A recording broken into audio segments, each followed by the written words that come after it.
Assalamualaikum warahmatullahi wabarakatuh.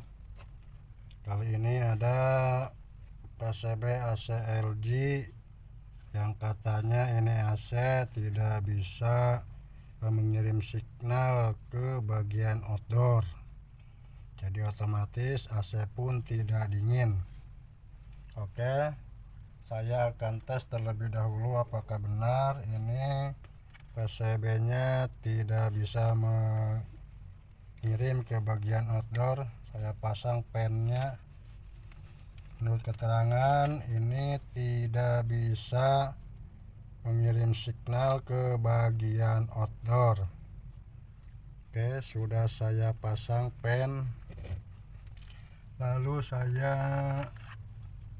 lampu 100 watt untuk mengganti outdoor AC-nya, dan saya akan siapkan di sini. Kita koneksikan dulu di bagian terminalnya untuk ke outdoor.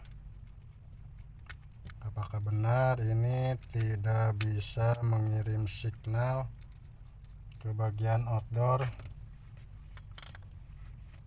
Kita tes terlebih dahulu.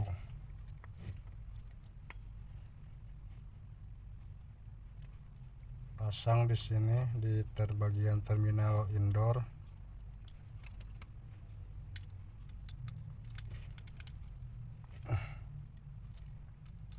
Pasang satu lagi di sini, terminal 2.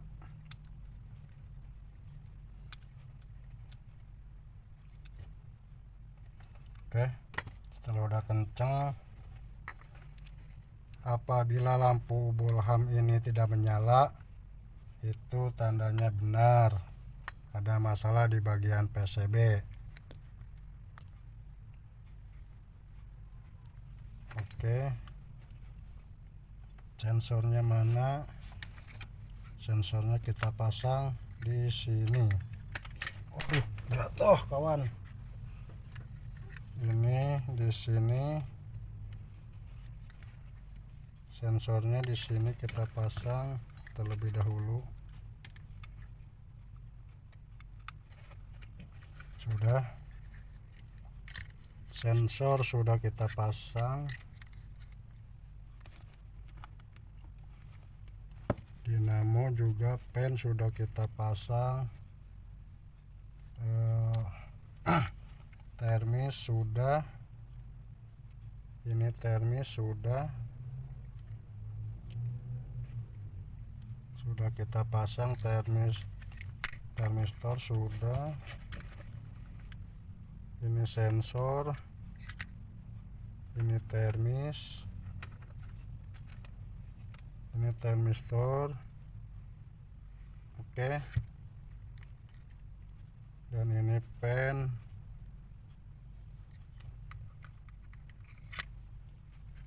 Dan ini lampu 100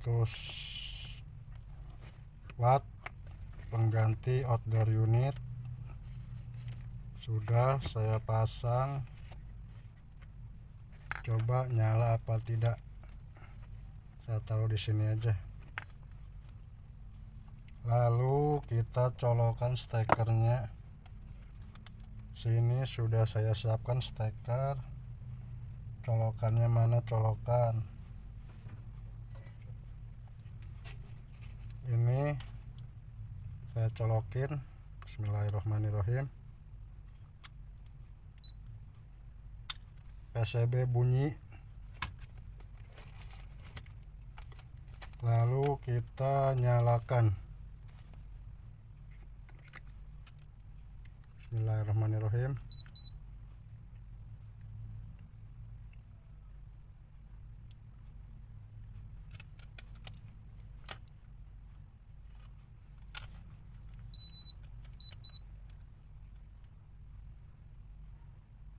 Dan ini tidak bergerak, bagian pennya juga.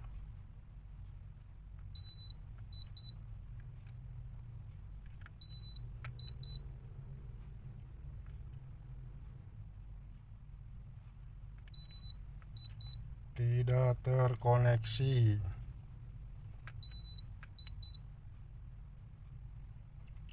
Oke, saya akan lepas terlebih dahulu colokannya dan kita akan cek satu persatu. Kita lepas dulu bagian pennya biar tidak ribet. Kita simpan dulu pennya. Sensornya kita lepas dulu. Kita singkirkan dulu. Lalu kita cek di sini mana pometer.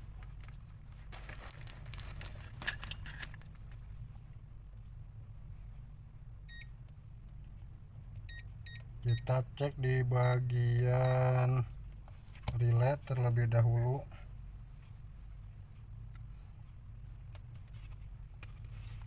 Kita cek di bagian relay. Relay ini ada 4 pin, maksud saya yang kaki yang jaraknya pendek ini harus terhubung. Karena ini simbolnya simbol terhubung. Jadi kalau misalnya ini tidak terhubung, itu tandanya relay ini rusak. Dan yang satu lagi, pin yang agak jaraknya agak jauh ini jangan sampai terhubung. Kalau ini terhubung itu juga short atau rusak. Oke, saya pernah pometer di skala dioda.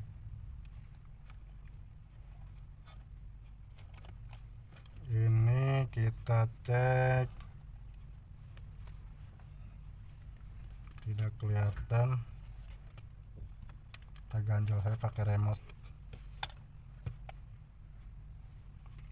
Cek di bagian relay,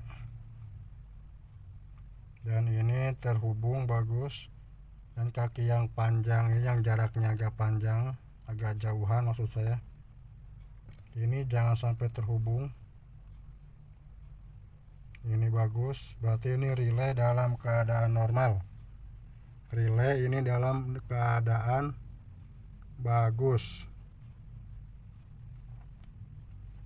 Oke, sekarang kita cek di bagian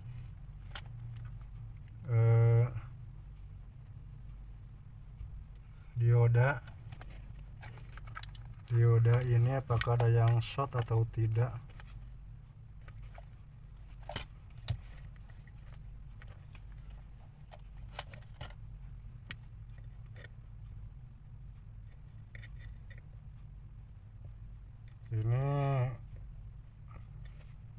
Ini bukan short tapi ini induksi. Oke, kita cek di bagian termistor, karena termistor juga berpengaruh.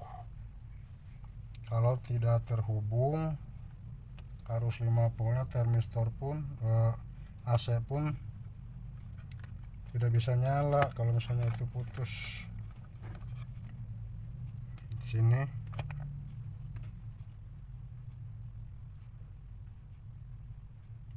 terhubung bagus. Ada hambatan di sini, ada hambatan.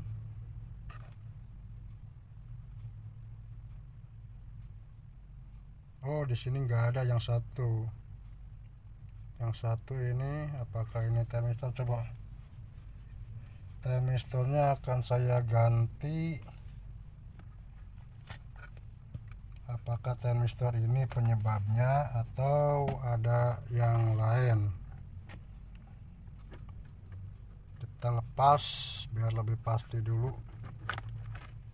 Termistornya kita ukur di luar PCB.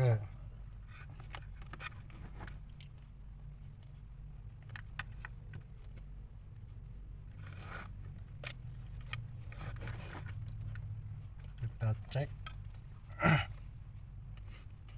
dengan skala ohm. Oke, udah saya set ke skala ohm diodanya.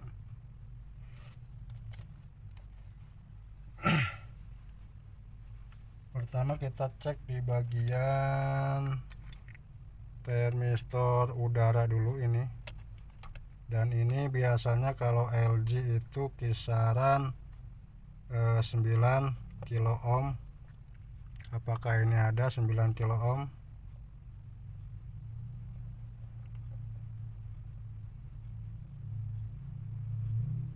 ,74 kilo ohm kita bulatkan menjadi 9 kilo ohm.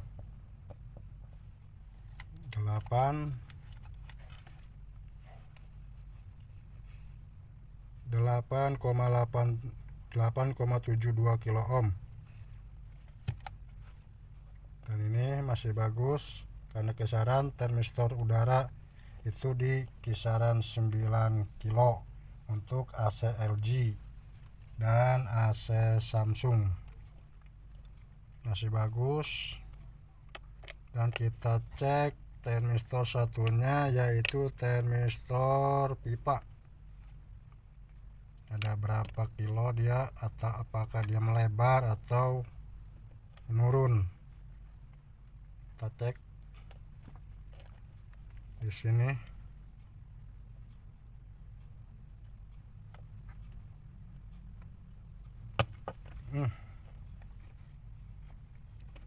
Cek di sini.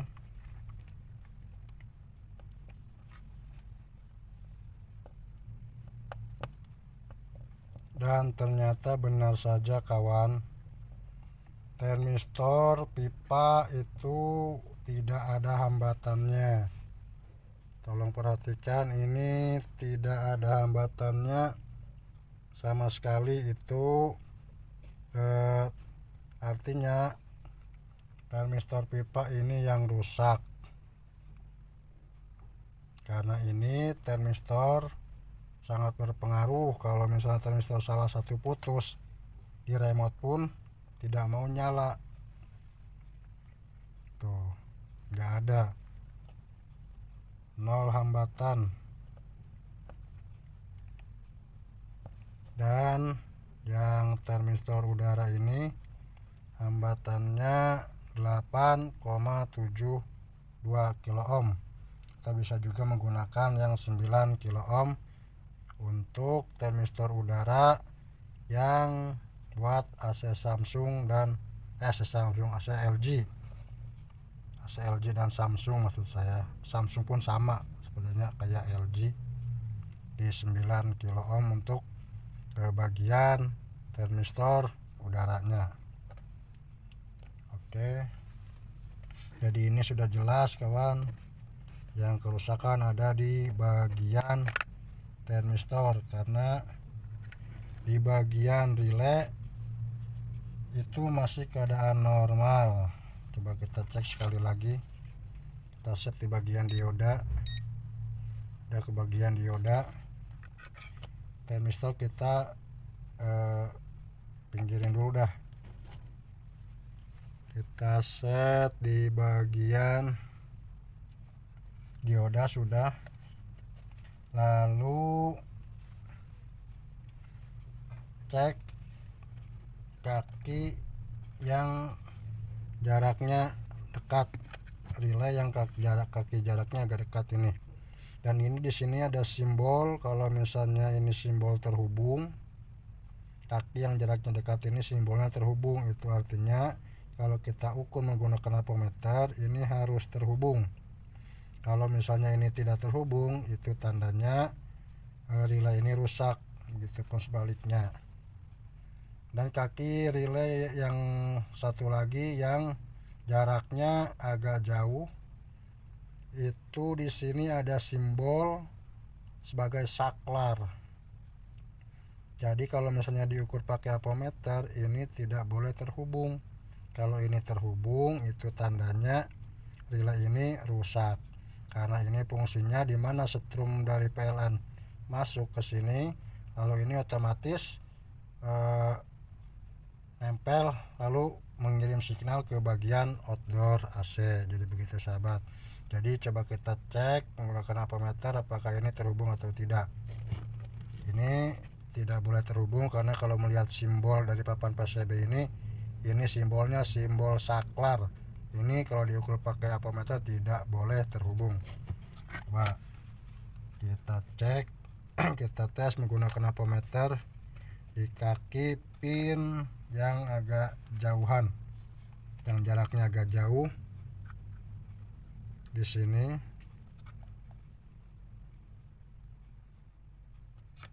nggak kelihatan, maaf kawan, nggak kelihatan di sini. Nah, benar saja ini setelah saya ukur di kaki yang jaraknya agak jauh, di apometer pun tidak terhubung. Yang ini yang kaki jaraknya jauh itu tidak terhubung karena simbolnya pun simbol saklar, tidak boleh terhubung. Kalau ini terhubung, itu tandanya relay ini keadaan short atau rusak. Dan kaki yang satunya yang jaraknya berdekatan ini harus terhubung. Coba kita cek.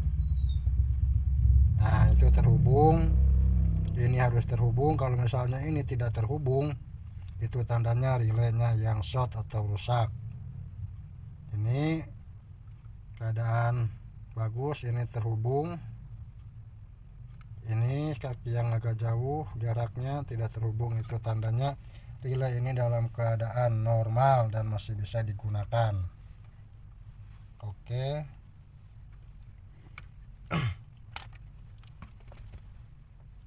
Di sini pun kita harus mengecek lebih teliti agar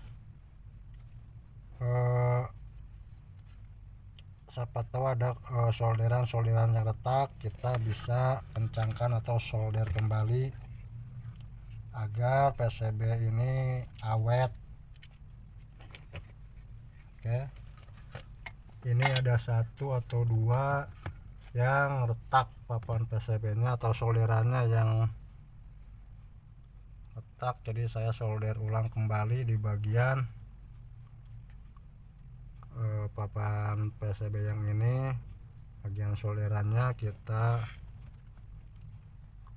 solder ulang maksud saya. Aduh, kopinya udah habis kawan, maklum lah. Ini solder ulang, ini juga agar solderannya lebih kuat, kita solder ulang.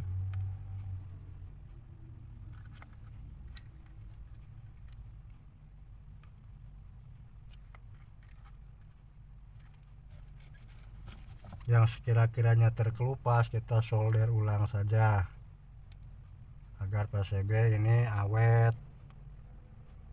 tidak cepat rusak.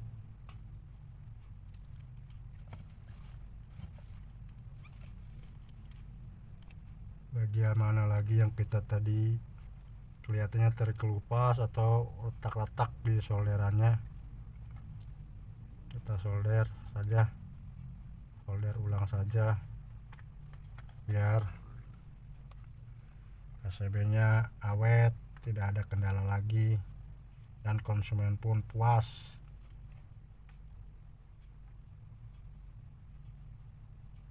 Kuncinya di sini hanya ketelitian, fokus dan teliti.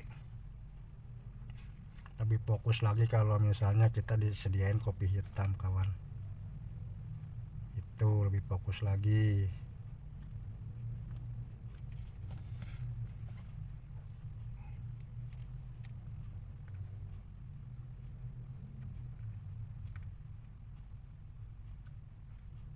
Sepertinya sudah.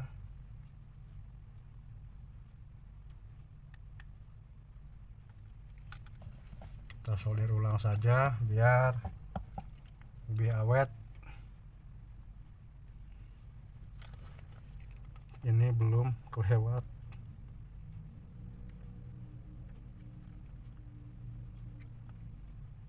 Di sini sudah.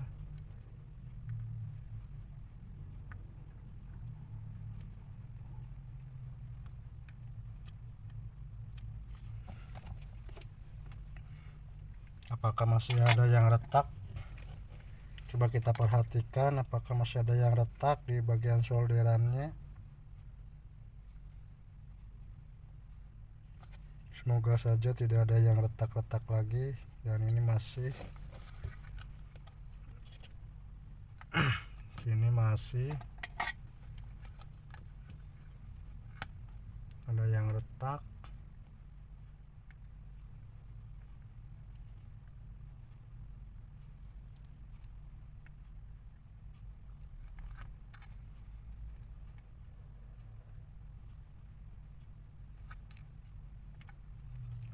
Kita solder ulang saja biar lebih kuat solderannya,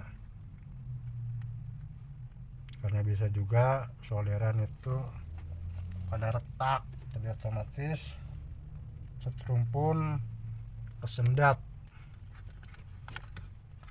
ibarat makan kebesekan, kalau kata orang Sunda mah kebesekan. Oke,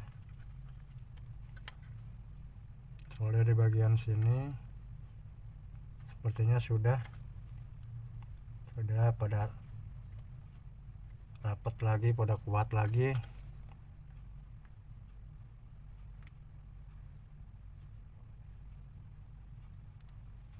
Oke, sudah.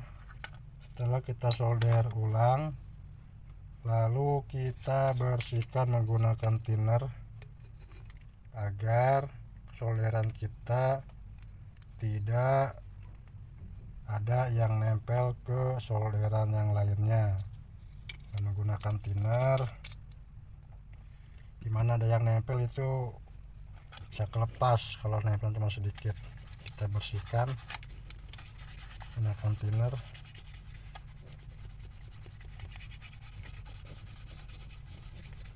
Kita bersihkan dulu di bagian solderan tadi, solderan kaki resistor atau kaki dioda yang pada nempel, bisa kelepas dengan menggunakan thinner, sikat gigi ataupun pakai kuas bisa saja, sama. Sudah, kita perhatikan sudah, tapi tidak ada yang nempel pada bagian solderannya. Lalu saya akan mengganti termistor yang tadi yang rusak. Ini termistornya, berhubung termistor LG saya tidak punya, jadi akan saya ganti dengan menggunakan resistor. Apakah bisa? Coba saja kita buktikan. Kita putus, mau dipasang di sini bisa. Mana tadi bagian nih, mau dipasang di sini resistornya bisa di sini, ataupun di sininya langsung juga bisa.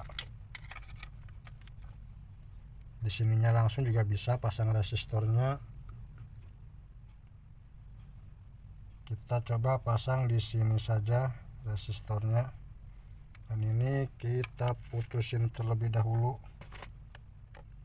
Kita pasang di sini, kita putusin di sini, karena ini yang rusaknya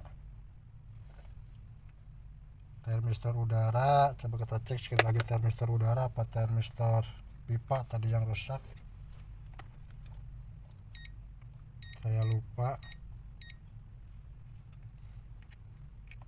Kita cek di termistor udara. Termistor udara sini.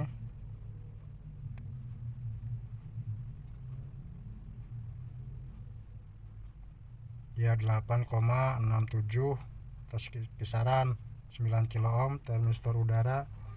Berarti yang rusak, dan ini saya cek di termistor pipa. Di termistor pipa kita cek ulang, yang ternyata benar 0. Berarti yang rusak ini termistor pipa. Akan saya ganti menggunakan resistor kita putusin saja di sini resistornya, termistornya maksud saya, kita putusin di sini. Di sini juga pepen PCB juga bisa, tapi saya coba di sini dulu. Kita putusin, lalu kita keluarkan dulu dah.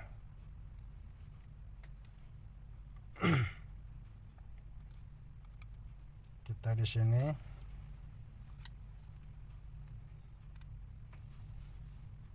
kita kupas ininya.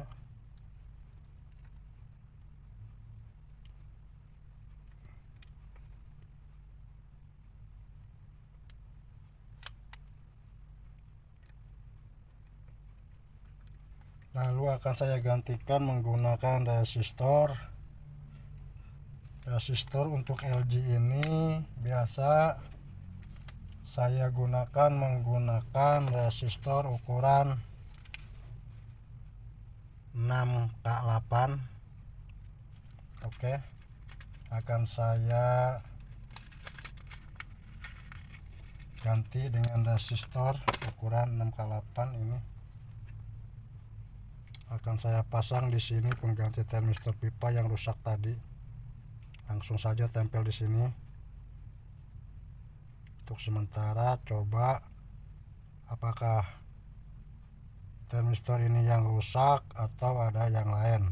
Kita coba dulu untuk ditempel di sini resistornya. Kalau ini sudah normal, sudah nyala lagi, baru kita rapikan, lalu kita solder agar kuat. Resistor sudah saya pasang di bagian kabel termistor pipa, pengganti termistor pipa. Ini yang rusaknya saya singkirkan dulu, lalu kita pasang di sini di bagian termistor. Oke, sudah. Ini termistor, resistor sudah saya pasang di bagian termistor pipa, dan ini termistor udara masih bagus. Lalu akan saya tes apakah sudah normal atau masih ada yang rusak. Ini PCB LG nya. Tes menggunakan pen, dan ini untuk pengganti outdoor AC. Kita singkirkan dulu remote-nya. Ini kita taruh di sini terlebih dahulu. Ini pasang bagian pen, bagian pennya di sini. Atau taruh di mana ini lampu biar lebih aman. Oh iya, satu lagi sensor pun saya pasang. Sensornya tadi di mana, lupa naruh. Ini sensornya saya pasang terlebih dahulu di sini.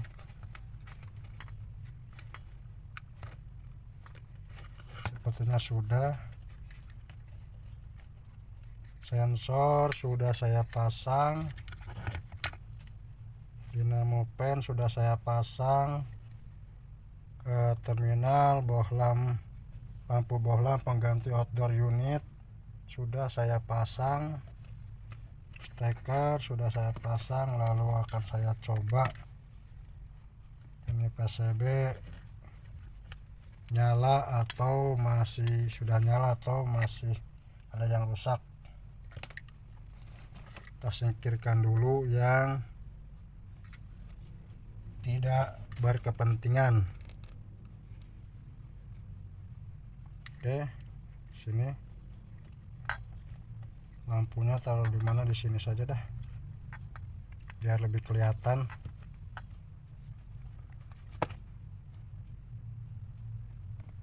Lalu akan saya colokkan PCB nya, dan ini sensornya. PCB nya saya colokkan. Perhatikan sensor. Bismillahirrahmanirrahim. udah bunyi tit itu tandanya sudah normal. Mudah-mudahan lalu akan saya remote apakah sudah normal, bisa mengoper ke outdoor. Bismillahirrahmanirrahim. Sudah tidak berkedip dan akhirnya outdoor pun menyala, lampu pengganti outdoor unit menyala dan fan indoor pun menyala. Berarti kerusakan ini ada di bagian termistor pipa, kawan. Ada di bagian termistor pipa, dan termistor pipa itu bisa diganti dengan menggunakan resistor dengan ukuran 6K8. Jadi seperti itu sahabat cara perbaikannya. Sekarang PCB LG sudah normal kembali dan siap dipasang di unit indoornya. Seperti itu sahabat, semoga video saya bermanfaat dan bantu share, komen, dan subscribe agar saya lebih semangat lagi untuk membuatkan tutorial-tutorial berikutnya seputaran air conditioner, cara perbaikan PCB ataupun yang lainnya di bagian air conditioner atau AC. Oke, cukup sekian. Semoga bermanfaat. Wassalamualaikum warahmatullahi wabarakatuh.